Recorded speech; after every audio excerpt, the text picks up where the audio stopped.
c'est l'état d'esprit. La jeunesse, c'est l'idéologie. La jeunesse ou les jeunes, c'est les idées.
Il faut que...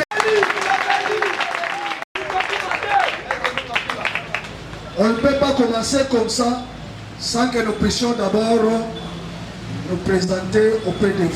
Fachi Beto Bakunyo Sabeti Atamogote Erate Boete. Et dans le discours il y a 6 minutes et pesa biso majorité la parlement. Bandima kite mais baya kondima na sima ke toja bango majorité. Fachi ago la kabiso ke francophonie go salema bandima kite. Aujourd'hui c'est le monde entier qui reconnaissent les efforts et les mérites de ce grand président, le fils phare de notre icône, Etienne Tshisekedi Omulumba, Félix Antoine Tshisekedi, chef de l'État.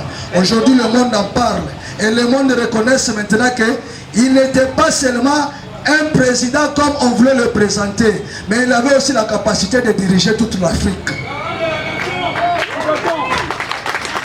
Il ne peut jamais attendre le bon moment pour soutenir et accepter les œuvres d'une personne. Et aujourd'hui, nous sommes dans ce cadre parce qu'il y a eu un monsieur qui ne cesse de nous appeler lorsque le besoin sur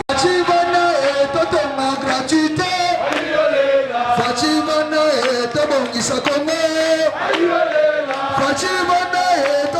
Francophonie. Fatimana et Moure Komi Makasi.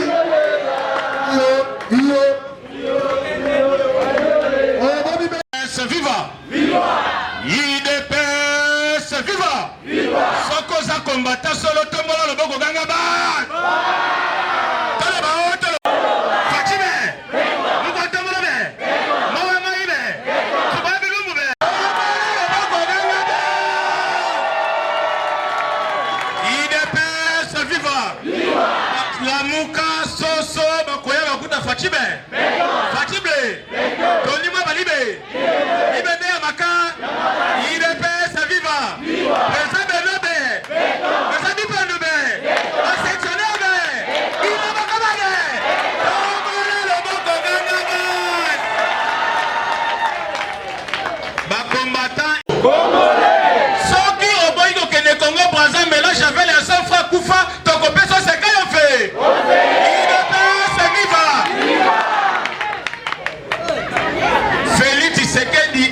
Pouvoir na big na papier ya sang atika la koboma mutu mukolo moko maboko na ezali pe IDPS viva oyo bazali kosala lelo eza ba mascara ya pa tokotike na bango pouvoir IDPS viva bawelelaki na bango makambo nyonso baweleli parlement mais Félix Asuka justice bakomi kobanga IDPS viva bawelela ki parlement tina sena babosa na justice Fachi azui justice et comme indépendant bakomo banga prison mama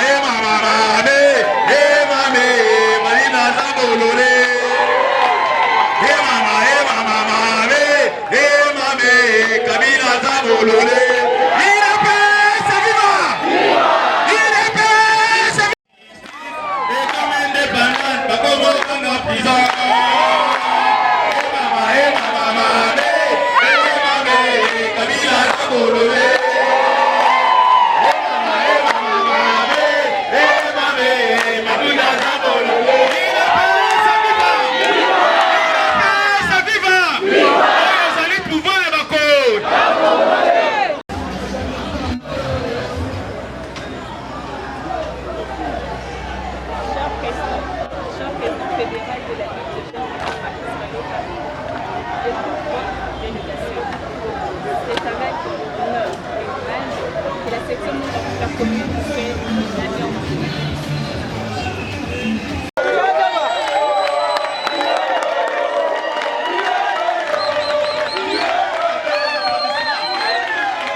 Après ce mois, les mois de circonstances du président sectionnaire de la Ligue des jeunes Mongafula commune, après son mois, sera le tour du président fédéral pour son allocution à la base.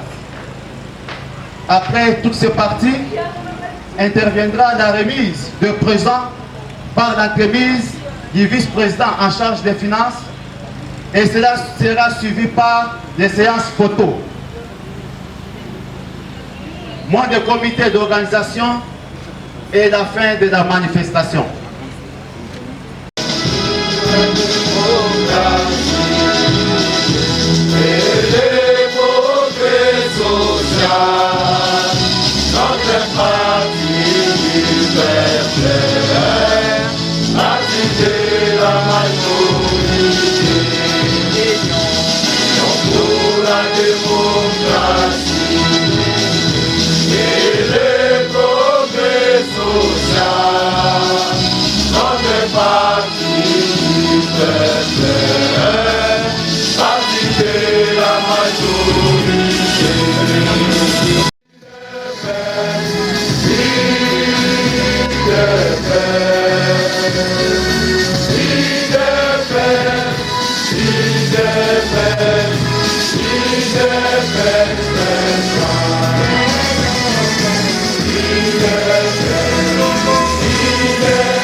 Messieurs les fédéraux, distingués invités en vos titres et qualités respectifs, eu égard à ce qui précède.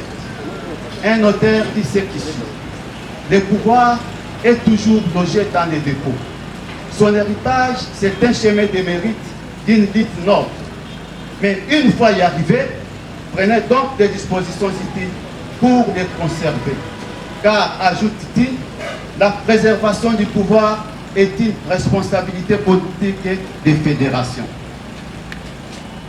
Pour sa part, Lukunga doit dénombrer des jeunes de la circonscription pour une meilleure projection pour son avenir. Pour ce faire, les profondes relations qui s'opèrent aujourd'hui nous interpellent de notre responsabilité face à la question et nous projettent dans des défis permanents auxquels nous devons transcender et privilégier les liens fructueux.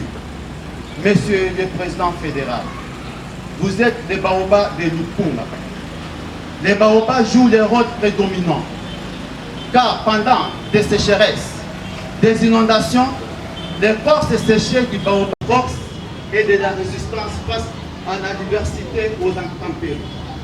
Monsieur le Président fédéral de la Ligue des jeunes, pour y arriver, la jeunesse non la commune compte sur vous afin de l'accompagner. La jeunesse non la commune réitère son engagement indéfectible et sans embâche, promet son attachement et son soutien à son président fédéral durant son quinquennat. Que vive son Excellence Félix Antoine Tshisekedi Tshilombo, président de la République démocratique du Congo. Que vive la Fédération de Lukunga. Je vous remercie.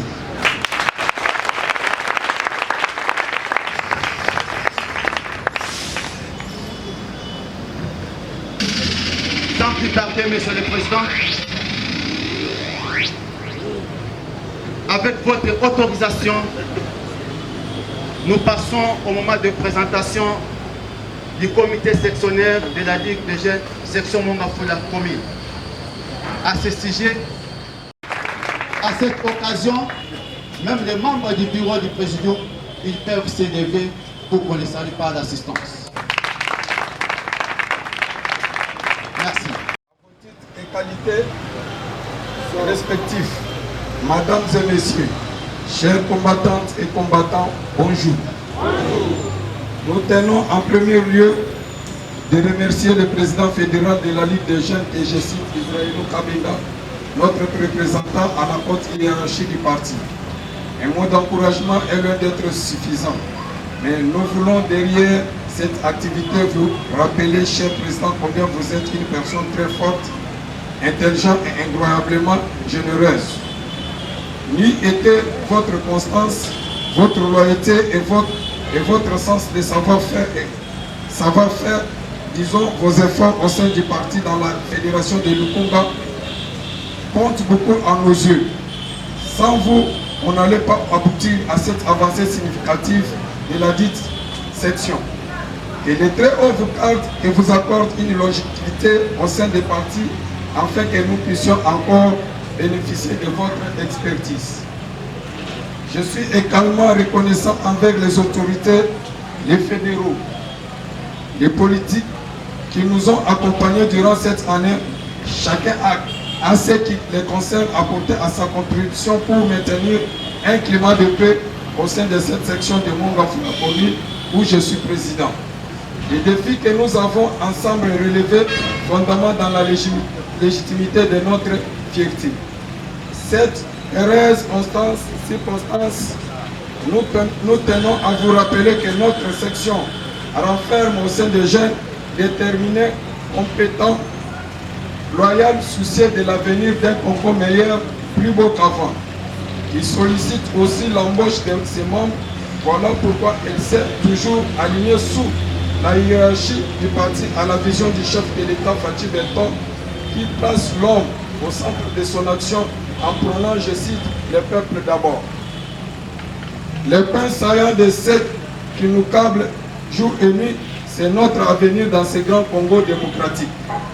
Chers combattantes et combattants, le combat politique depuis le début de cette année jusqu'à ce moment n'a pas du tout été facile pour chacun d'entre nous. Nous avons eu affaire aux différents défis de ceux qui ont demandé un gros effort de la part de tous les membres de la Ligue des jeunes, aussi que celui des comités. Je suis extrêmement fier de nos membres qui n'ont jamais baissé les bras, marqué les inquiétudes, les tensions, les difficultés et qui ont permis à ce que l'activité d'aujourd'hui soit possible. Ils n'ont pas abandonné la lutte malgré les manques de travail.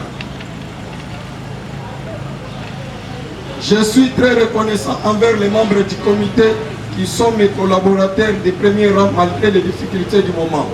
Nous sommes conscients des sacrifices que vous ne cessez de supporter en dépit de vos multiples occupations. Sans votre appui, cette section n'aurait jamais trouvé une si belle année. Chers membres du comité, que chacun joue bien sa partition afin que la musique soit bonne. J'encourage tout le monde à travailler d'arrache-pied pour permettre la viabilité de notre section. Trouvez en ces quelques mots l'expression de ma gratitude et mon appel à faire encore plus pour les années à venir en prouvant au président de la République qu'il est réellement notre choix pour un second mandat. Monsieur le président fédéral de la Ligue des jeunes, Monsieur les fédéraux, distingués invités à vos titres et qualités respectifs, Mesdames et Messieurs, chers combattantes et combattants, la manifestation d'aujourd'hui est aussi l'occasion de faire le bilan sur notre apport à la jeunesse et de poser les bases pour la suite de la lutte. Nous pouvons retenir que sous notre règne, beaucoup de jeunes sont embauchés et nous avons continué avec cet élan depuis un moment jusqu'à ce jour. C'est avec une profonde satisfaction que je salue les efforts de son Excellence, Monsieur le ministre Tony Mwabakazadi, ministre de l'EPST, chers combattantes et combattants. Je vois devant moi un bel avenir promis à notre belle jeunesse, ambitieuse et optimiste. Chers jeunes, ce n'est pas seulement vos parents, famille qui espèrent à votre réussite, c'est aussi votre patrie qui a besoin urgent de vous. L'espoir d'une société meilleure, ce sera grâce à vous et à travers vous que la RDC reviendra un message de culture, de paix, de liberté et de justice. Foncez vers l'avant avec confiance et dignité. Je voudrais clôturer mon modeste mot de circonstance en revenant sur un aspect concret du caractère d'un vrai combattant, tout en saluant et en remerciant le président de la République pour les champs portés sur la nomination des jeunes dans les différentes entreprises. Monsieur le président fédéral de la Ligue des jeunes, nous qui faisons partie des leaders des 100, vous assurons notre constante disponibilité et aide continuelle à vos côtés pour la réussite de votre excellente et louable mission en tant que président fédéral de la Ligue des jeunes. Notre section restera toujours au service du peuple et à l'écoute de la hiérarchie du parti. Cher Président, nous vous adressons ces mots de circonstance pour que des solutions plausibles, acceptables soient trouvées à nos désirs les plus ardents. Que vive l'IDPS, que vive la Ligue des jeunes fédération de Lukunga, que vive la Ligue des jeunes section de Mongafula, que Dieu vous bénisse.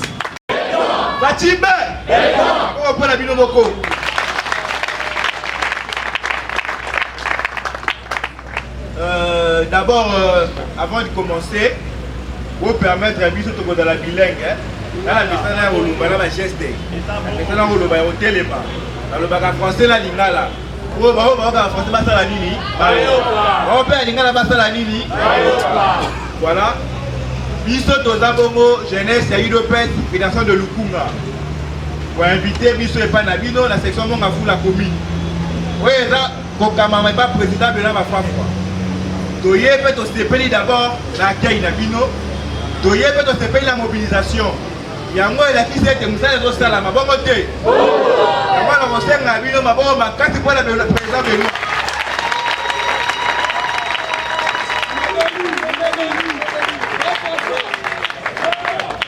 En tout cas, Benoît, le président Benoît, à la liste de quoi il est capable. Pour être capable de soutenir pour l'année.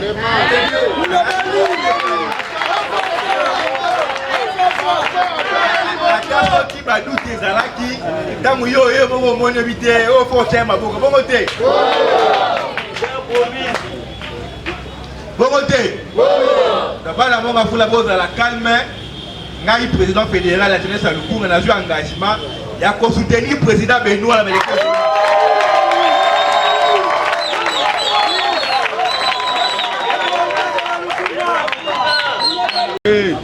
Il va tout nous assailler le Rolobani. Assailler belé. Assailler belé. Donc si tu es biloko ya sali. Alors si tu es belé, donc tu pas 5 mais 10. Il y a l'imposso. Capitaine de la CEPA, vous voyez bien beau. Oui. Vous êtes d'abord moi signé par moi la boca Tony. Vous voyez la téléphone à Boko. Volonté politique naé. À droite, rapidité entraînement dans beaucoup côté. Depuis qu'il a pouvoir, rapidité entraînement est d'abord une meilleure réalisation de la mission.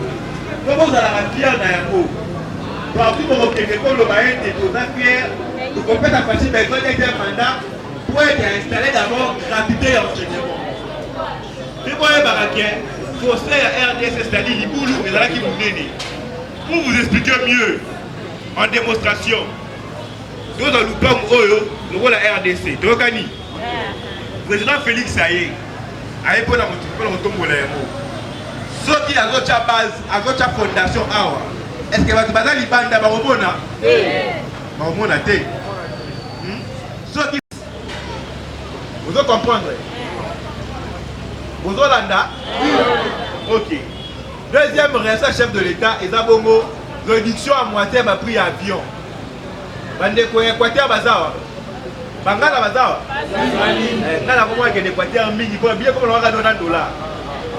Billet Équateur avant vol coup d'Équateur ils allaient rater vol Équateur ils allaient rater bande on a bangala bazawa non ils allaient rater pour que na Équateur ça nzela mai aussi bateau aussi masou on ça parfois 2 mois nzela parfois 1 mois nzela le lot parti béton à ce vol Équateur et billet à manda que $90 ya papa et dans réalisation té wa les daga mandaka mais le lot billet Lubumbashi na mboka dans la Lix pour vous dire que le Lubumbashi faut $400 pour y aller Lubumbashi $400 le la Lix le la billet à Dubaï mais dans na mboka awa le lot billet à Lubumbashi comme $190. C'est avec le chef de l'État. Ceux qui vont aux commerçants, pour ça la commerce à Lubumbashi, à Mandaka. Mais ceux qui n'ont pas Mandaka, on peut 2 mois, on met 1 mois. Au foutu $90, on gagne en temps. L'État c'est de l'argent, bon côté. Et ça a un impact sur le social, il n'y a pas que le Congolais. On va te dire que la social, mais il va atteindre les social. Social les $1 pour te chuter. Social les $1, quand on a ça la 1 mois, on se met Bouba. On s'est mis au Mafuta, on s'est mis bis. On s'est mis dans 2 mois dans Masuba Tio comme à Kinshasa. Là, ok, $90, ok, on s'est mis. Tu bénéficies en temps. Dans le 2 mois là, tu peux partout, tu fais même 10 voyages. On bénéficie en temps. Faut dans eux, c'est le social. Vous devez comprendre. Parce que ça va commerce à Lubumbashi. On est de payer $40. Tu économises $200 et l'icolo. $200 ils vont permettre au lieu d'un. C'est le social qui change aussi. Comme on le social, les gens la macabou belé. Vous devez comprendre. Nous devons on a traité de l'enseignement. On a fait un bon argument pour la ligne de répéter à Fatih Beton deuxième mandat. Vous avez un sujet, nous avons un poni. Dans la porte car à la sujet na bino. Tu répètes à Fatih Beton deuxième mandat d'abord on est pour la traité de l'enseignement. Deuxièmement pour la réduction à prix à billet. Namboka Mobifa. Troisièmement, on est sur le plan financier. Biso bongo ido pèse tant que na pouvoir. Donc vous avez budget mboka na 4 milliards. Budget zani. Budget zani mboka est dans la caisse de l'État, budget dans la prévision. C'est-à-dire vous vendez dans la 2023, vous avez dans la budget 2024. Vous vendez total va entrer. Ne mon recota, ma place auto formule to kangami du pour la caisse de l'État. N'est-ce que vous dépenses annuelles voilà tout dans la prévision. C'est ce qu'on appelle le budget. Vous avez un budget à 4 milliards. Le lot avec le chef de l'État, Félix Antoine Tshisekedi Tshilombo, budget à 16 milliards. Combien d'abord pour la fatigue? Budget à 16 milliards. Et le moins de 4 milliards à 16 milliards. Nous sommes là dans la 4 ans de pouvoir. Et puis, on va éviter de retourner, on va retourner à Sali, Nini. Même à Sali, si le 24 janvier 2019, si le 24 janvier, il y a 2023, Sali va 4 ans déjà. Dans 4 ans, là, le budget à 16 milliards et dans 4 milliards, si il y a 16 milliards. Et dans la question d'aujourd'hui, A, on va B. Si on Sali C, on va Sali D. Ça nous a fait perdre 2 ans. Normalement, vrai gestion à Fachi. On a perdu 2 ans. Mais dans les 2 ans qui restent, il y a une la barrière de chef d'État à Sali. Vous comprenez? Vous attaquez la barrière de chef de l'État. Vous avez la 4e réalisation, programme, il y a 145 territoires. Oui, bien beau? Oui, programme, il y a 145 territoires. Je préfère un appel Sabino par argument.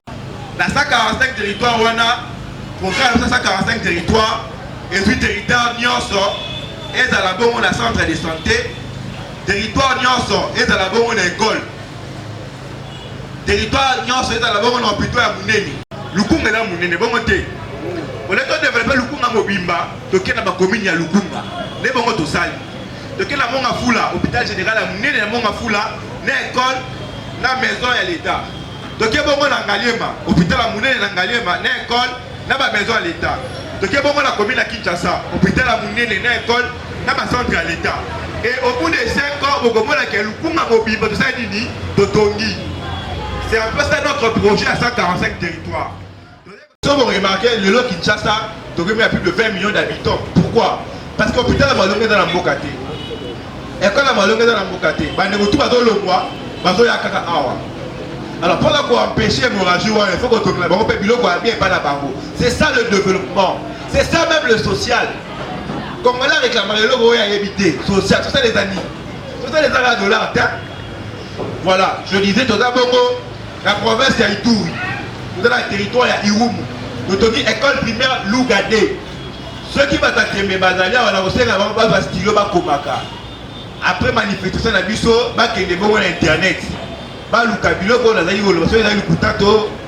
solo. On a vu la page sur la BSECO. On a vérifié le blog autour de la nous avons une école primaire à Madibinda. À Madibinda, toujours dans la province de Ituri, dans le territoire de Mambasa. Oui, Mambasa. Mambasa, c'est toujours dans la RDC. Ma côté est, ma côté qui s'engage. Ça, les amis au salam. Nous avons une école primaire Azaï. L'école primaire Azaï est ici le 30 juin. L'euro tout dans le Loba, la routine de notre président Benoît. Pour après réunion, il passe à la ligne. À titre de la réunion, on a beaucoup de bon côté. Parce que vous avez un argument, là, après, il y a une réalisation de Moka. On doit être très fiers de lui. Nous, on a un bilan. On a un bilan à défendre. Pour ceux qui ont la télé, vous avez fier. Ceux qui ont la fier, on a voté Fatih Béton parce qu'on a un bilan à défendre. On a des arguments solides à vous donner pour convaincre nos adversaires. La manière que l'école primaire Azaï, il est dans la Ouwele. Vous voyez Ouwele, il est dans le territoire de Paradji. Nous avons l'école primaire Louabo. Il y a toujours le 26 juin. Il est toujours la province d'Aïtoui. Nous avons l'école primaire Chimanga. L'école primaire Chimanga. Il est d'abord la province de Lomami. Vous voyez Lomami? Vous voyez Lomami? Vous avez Kabinda, Nandajika, Balubao. Voilà. C'est un peu ça. Bon, le territoire, il y a Loulou. Il y a l'école Chimanga. Nous avons le centre de santé Chilaba. Et d'abord toujours dans le territoire, dans la province de Lomami, dans le territoire de Loulou. Nous avons le centre de santé Nyakeou. C'est comme maman Denise Nyakeou. Il y a un peu le 3 juin dans la province de Ituri. Nous avons l'école primaire Chibila. Et dans la province de Kassai centrale et Kassai orientale, dans le territoire de Katanda. Dans Katanda Bazar. Pas la ville de Batoni, mais l'école. Vous pouvez vérifier. Nous avons le centre de santé Chaï. Et nous avons la province de Ituri. Nous avons le centre de santé Kamandi. Et nous avons la province de Nord Kivu, dans le territoire de Lubero. Dans le Bazar. Dans Lubero, nous avons le centre de santé dans l'école. Vous pouvez vérifier. Nous avons le centre de santé Kassima. Et d'abord, on a le territoire toujours le Nord Kivu. Donc, on dit que tout va aussi c'est un côté, autre ça les a ébellés. Ils ont tellement ébellés. On a un bilan à défendre. Notre projet, il y a 145 territoires. C'est l'un des projets, après projet à traiter de l'enseignement. Donc, vous devez être fiers de votre mandat. Vous devez être fiers des Fatih. Tokani? Oui. Ok. Donc, on souhaitait bien, moi, Oyo. Donc, il y a un point important, il y a un point. Oui, mais il y a une élection qui est en mois de décembre. Candidat naturel de la mission IDPS, ils ont Félix Antoine Sekedi Chiloko. Mais quand il y a un peu de la candidat, il y a un peu de candidat, il y a un peu de président Benoît Bafoua. Tu as gagné? Oui. Vous voyez que l'IDPS, tu as belé. Voilà pourquoi tout ça là qui va mosaïque. La mosaïque est le banni. Ce que vous voyez, il va faire à part PPRD. Basala ba AAA, BBB, vous avez AB, BBC. C'est parce qu'ils avaient compris que parti Moko et Moko et plus de 250 députés. Pour créer un parti Moussoussou, comme vous avez majorité. Pour moi, il y a un pays de paix, tout ça qui peut créer une mosaïque. La mosaïque n'a pas exact toujours là-bas dans le temps. Et ce que vous l'avez bien dit, à représenter dans ma candidat dans la carte, il y a une pèse, dans ma candidat dans la carte, il y a mosaïque. Si l'un de vos candidats dans la mosaïque, le besoin de la de PES, to travail kana ebo voter o tika été vous allez Golanda là il bon président fédéral dans un engagement devant tout le monde qu'il a soutenu puis il a s'engager pour la suivi la candidature du président Benoît.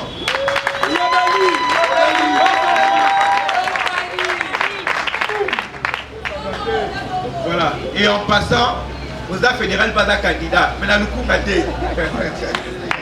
La fédéral a un candidat,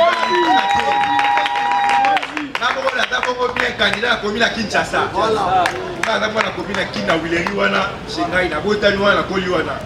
Bien que tu dois contrôler le courant à Mobimba, moi je suis candidat à la commune à Kinshasa. Ceux qui vont dans la bandée, on a pas masse à habitant ma campagne. Au bec à président pour savoir le numéro là pour la commune à Kinshasa. Bon côté. Donc on a mobilisé, donc on a vu sur les jeunes, il faut soutenir les jeunes. Donc il faut changer de classe politique. Bon côté. On soutenir les jeunes. Pour Baro Bazar là, Baro doit y mettre la caca Baro. Il a fait contre le parlement. La ville a quitté la Tovani, tout le monde est prêt à faire une motion. Le gouvernement il faut que le hôtel pour la ville a quitté ce qu'on a pas la boca fouda. L'autre zone le là. N'est-ce que toza président de la créer la commune à qui? Président Benoît na boca fouda. Président Didier candidat Nangalema. Maman Bijou président na Kisangani. Vous comprenez? Pour la nuit, il faut changer ma cap. Donc créer une nouvelle classe politique. Nous on a vu ce bon combattant. Kabase, il a un candidat dans la salle centrale. Parce que tu as besoin de bilongi à Sika.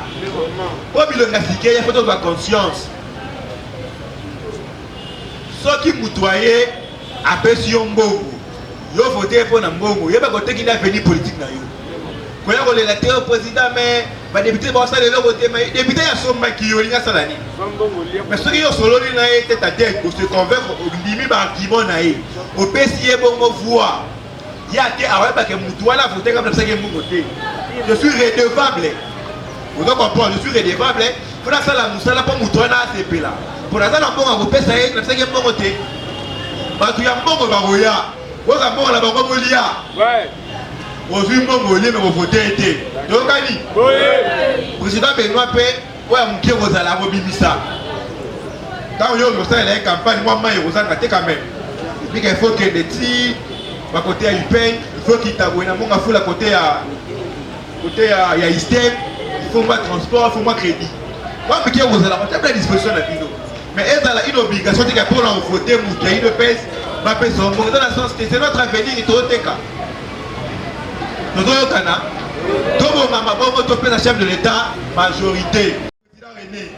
Le comparement de la vie dans une municipalité, donc voter pour Bougoumès et la commune à Mongafoula. Tu organises? Oui. Ok, madame. Toi avancer, toi qui es dans le Lombango. Après président René, tout dans la parité. Nous avons repris dans moi, c'est la carte à procédure de la Bisso. Tu vois bien que maman qui pas vite dans la Bisso. Comment est maman Bijou? Maman Bijou et Coco, en tant que candidat député provincial, Namboka Kisangani. Merci président Bijou. Voilà ma membre à présidium. Barumbu, dans la commune à Kinshasa. Lukumba dans la 7 communes. Alors, dans Lukumba, nous avons ma président sectionnaire. Ma président sectionnaire, pour la commune des Amitiés, il y a la section Moko. Pour la commune à Minene, le rôle à Mongafoula, il y a la division, je crois, en 4 sections. Dans les maisons divisées en 6 sections. Pour la commune à Minene. Président de la commune à Kinshasa, il y a un président de Robert Azali. Il y a Marumbu Azate. Il y a Lingwala, représentant de la président Lionel, Malouka Betolo Maboko. Il y a un représentant de la commune de Lingwala. Alors, donc il y a dans le Bango, la commune à Kitambo, la section Kitambo, tout à Bongo, la président Félicien Mwanama.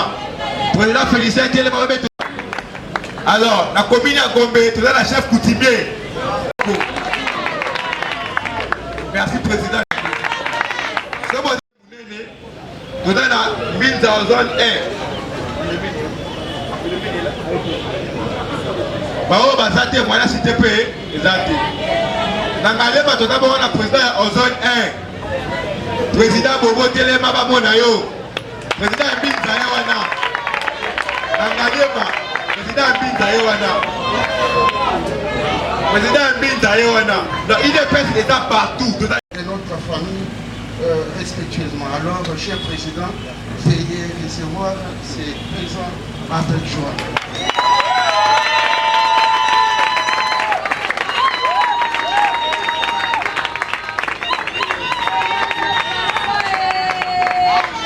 Directement, nous passons aux séances photos.